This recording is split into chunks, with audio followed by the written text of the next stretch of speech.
Okay, back in the sketchbook. I want you to go towards the back where we have practice. You should have this page already filled out with your different designs from the beginning of the year. And I want you to flip the page. This is all for just practice and sketching and working out ideas. So this next page, what we're going to be doing is practicing drawing block letters. And some of you might be really good at this and others might struggle. And so if you look in our Google Classroom, I have this handout for you to look at that's got all of the letters so that you have a guide to look at. What we're going to be doing is practicing your name, and eventually we will be drawing your name in 2-point perspective. But before we get to that, we need to make sure we can just draw the block letters themselves. So if you still have your straight edge, hopefully you do, I would take that and put it on your paper and just draw a line across the top and across the bottom. If you don't have your straight edge, just grab anything, another piece of paper, you know, anything that has a straight edge, and use that to make your line straight. Okay, now what we're going to do is divide up the space. And you could use the sides of your straight edge again and just draw lines. That'll make a perfect square, so your letters might be kind of more blockish and fatter than it is on your handout. If you want them more like your handout, you can just kind of eyeball it. That's what I tend to do a lot. And draw your line where you think it should be. You don't have to fit your whole name in the line right now. Don't worry about that. Actually, I think I could fit one more right here. If you need to do this again, down here, practice more letters, feel free. The more confident you are doing this in your sketchbook, the better your drawing is probably going to be when we go to do your 2-point perspective drawing.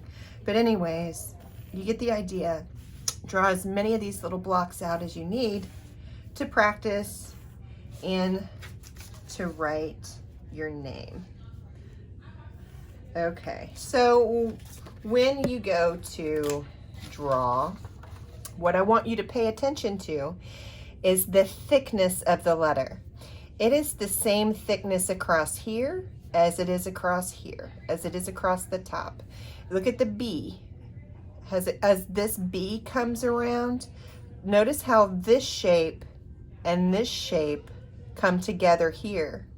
It's the same thickness here as it is over here, as it is over here, as it is over here.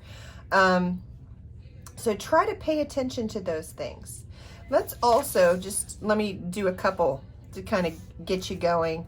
If you were to draw an M, what I want you to do is pay attention to where certain things line up. These guidelines are there for a reason.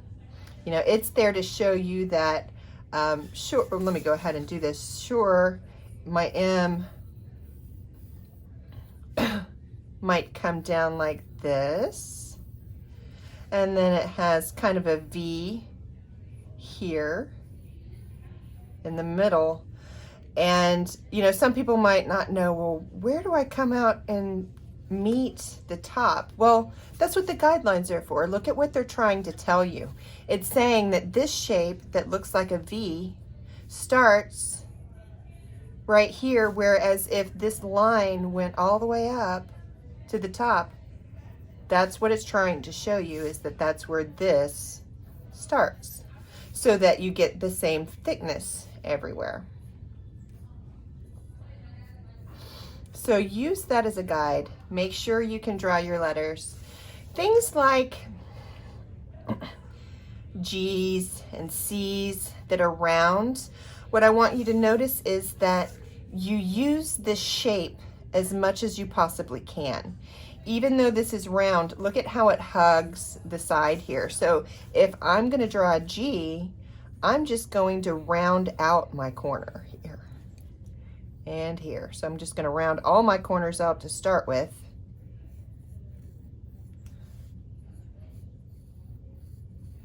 Okay, then I'm going to try to keep this inside of my G the same thickness as much as I can. So I'm going to just kind of follow this around, trying to keep it the same thickness, not getting too skinny anywhere, trying to keep it the same all the way around. And then to finish it off, this section of the G, especially right here, needs to be the same thickness as here. So I'm going to start with this top part, come down, and then just try to gauge an eyeball where I think that should come in so that it all stays the same thickness. And then this, you can see these are parallel. So use this guide as much as possible. It'll really help you.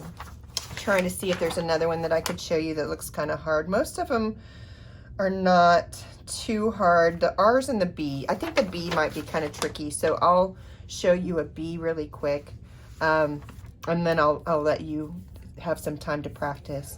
So with this one, these are rounded out just like I did the G. So this part of the B is rounded out. Kind of looks like a D right now. And then trying to keep the same thickness as I have in my other letters, I'm going to very lightly draw a line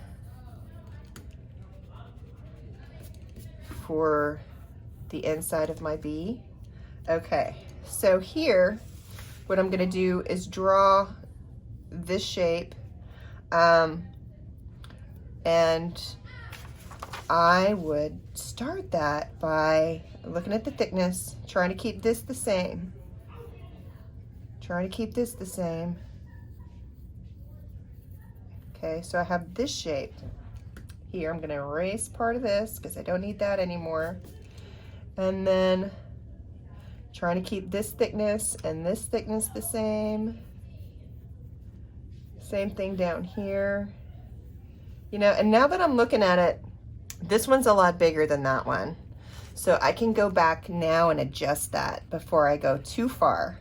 Because as soon as you notice something like that, you need to try to fix it. Because if you don't fix something that you notice is off, the more you work on it, the worse it's gonna get. All right, that looks a little bit better to me. Okay, so then it's like, where does this come off? Well, if you imagine, like this shows you that this shape kind of lines up with these other lines. Let's see, it's kind of like this. Same thing here, if this lines up to there. You know, we don't need these inside lines, but they helped me figure this little shape out. Okay, so what I want you to do is practice your name. If you have a super long name, at least do, you know, 6 or 7. If you have a really short name, again, try to do 6 or 7, start your last name, but spend a little time making sure you have the block letters and